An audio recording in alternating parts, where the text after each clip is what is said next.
Okay, so in this video, I'm going to kind of highlight all the different things that are something you want to keep in mind in order to have a fun trip. So this is going to be on the driver's side. On the driver's side, we start off first. This is not for fuel. This is for water only. Put tap water in there. There is a water cell underneath the vehicle. That water is going to be your reserve for you to use inside on the sink. And I'll show you that in just a bit. This here is your shore power. The way you want to connect that, I'll show you just in a minute. This is where it opens up. Shore power is going to have different prongs in here. Basically what you're doing is docking to another spot, whereas you're going to get power. This power is going to allow you to use everything in the vehicle, inclusive of the microwave. So basically you want to line up that T, which is there. It goes all in, and then you basically can spin that to make sure that it stays in place and it doesn't just get ripped out. Your other end is no different than a regular plug.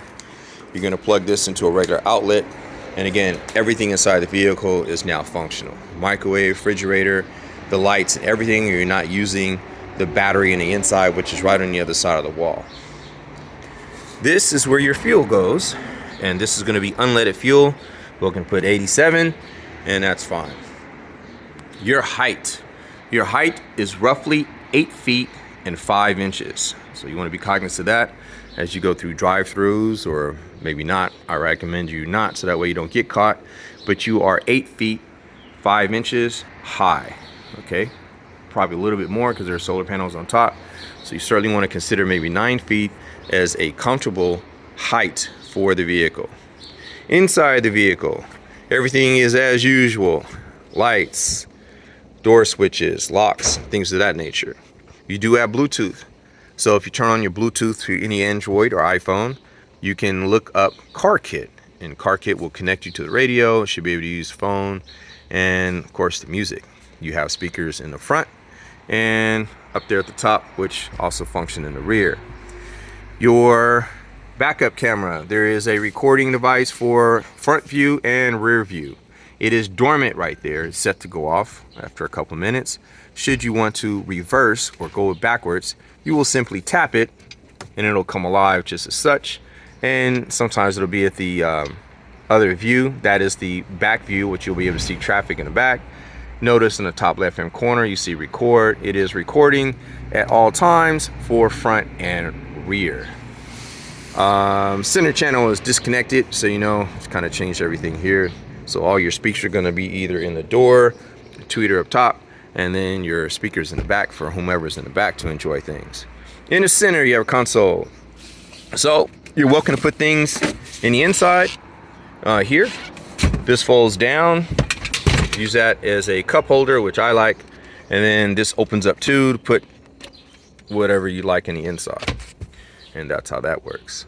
AC, heater, all those dials and everything are normal. Radio, it does have an antenna, but probably sketchy to probably get radio reception in here. I do want to mention that. This is the power for your rear view mirror, so you don't want to disconnect that. You have USB ports for charging. This will let you know when you are charging and use 2 at a time. So that's your charging in the front. So let's jump into the back seat and see how things work out there. This is your view in the back, and in the back you have storage on either side. So on the left side, we don't necessarily have the handles for it. This is kind of your pertinent stuff. On this side we do, so that way you can put all your personal things in here. Basically you just remove the cushions, and inside there are cavities to put whatever you need. You've got a hole right here in the center, so that way you can put the pole for your table should you want to use the table for sitting and eating.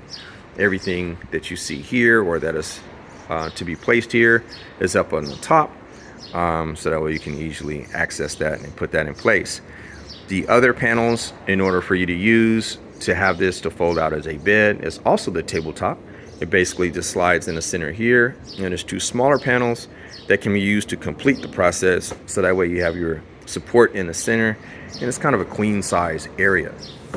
Inside, on the side, when you're connected for shore power, you can connect to the plugs. You have 14.5 volts and your battery is fully charged. Down here, you got 2 more USB ports.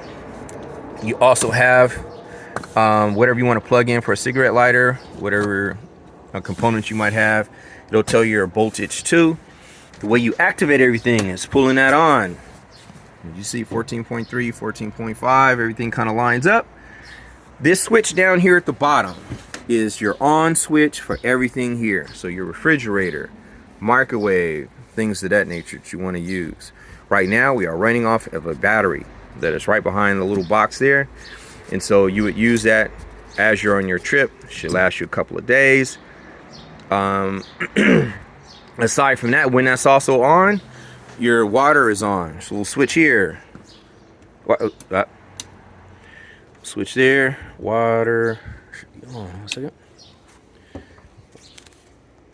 All right, so we're in Shore Power and microwave. You see the numbers are on, lights are lit up, and basically, never done potatoes before. Let's see. Oh, start. There you go. So microwave's on. That's how that works. And your lights up here at the top. For privacy, you can basically turn on your blue lights. I know it doesn't look like much here, but when it's pitch black or whatnot, blue light is kind of cool. But then of course you want daytime. Yeah, got daytime. And there's 3 lights. 1, 2, and there's one way back there if you need a whole lot of light.